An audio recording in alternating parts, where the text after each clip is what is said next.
Historically, farmers markets meant selling produce in the local village or town. Food sales in supermarkets and marketing sophistication expanded over time, but the local food markets did not go away. The various relationships changed, but these markets are probably as active as ever.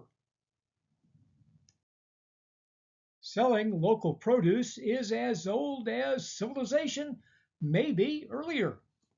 There is the question about who owned what and how would sales take place thousands of years before the concept of money. That's still a mystery. Recorded history of local markets goes back to Egypt over 5,000 years ago as people could sell their wares along the Nile River. There was lots of evidence of markets across Europe during the Middle Ages that were open at specific times and days, often continuing for centuries. According to the Cambridge Dictionary, a farmer's market is a physical retail marketplace to sell foods directly by farmers to consumers. They typically consist of booths, tables, or stands to sell their products. They are distinguished from public markets, which are housed in permanent structures open year round. Believe it or not, this is still a food mystery. One source claims the term itself, that is, farmers market, meaning farmers selling directly to consumers, dates to 1905.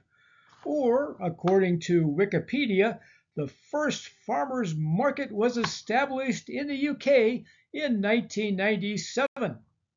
Presumably, everyone else says, who cares? Merchants throughout history took big cuts, often becoming rich. The most blatant were the Italian merchants of the Middle Ages, filthy rich enough to start the Renaissance. This could result in the peasants having to settle for subsistence levels or even lower. Selling directly to consumers might mean generating some level of income and cash for their families. The claim of the Department of Agriculture was the first farmers' market happened in Lancaster, Pennsylvania in 1730. That is the oldest continuous public market.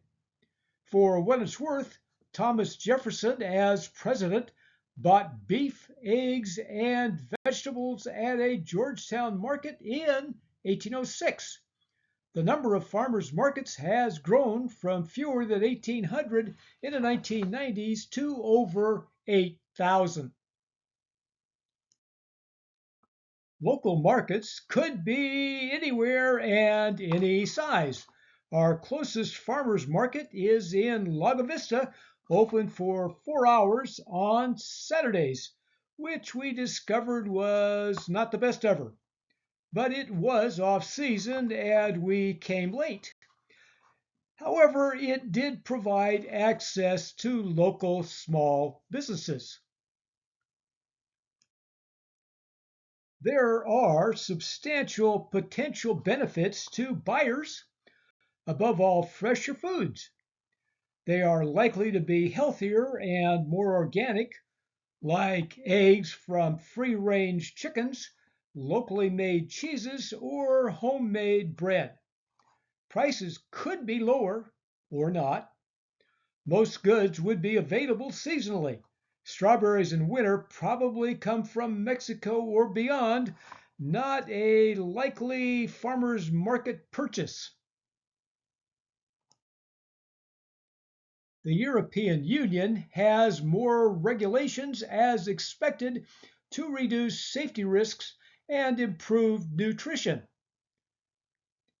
China has wet markets, known here for their sale of bats, and possibly the worldwide cause of COVID, if not a lab leak.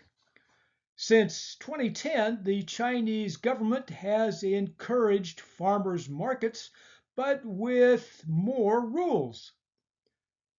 Apparently, the first official farmers' market in the UK was in 1997, at least encouraged by the government to sell directly to consumers.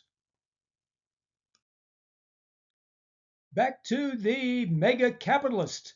They want to sell products at the highest priced and lowest cost possible, getting the most out of mass production. The result, mega profits, even with competition. The secret?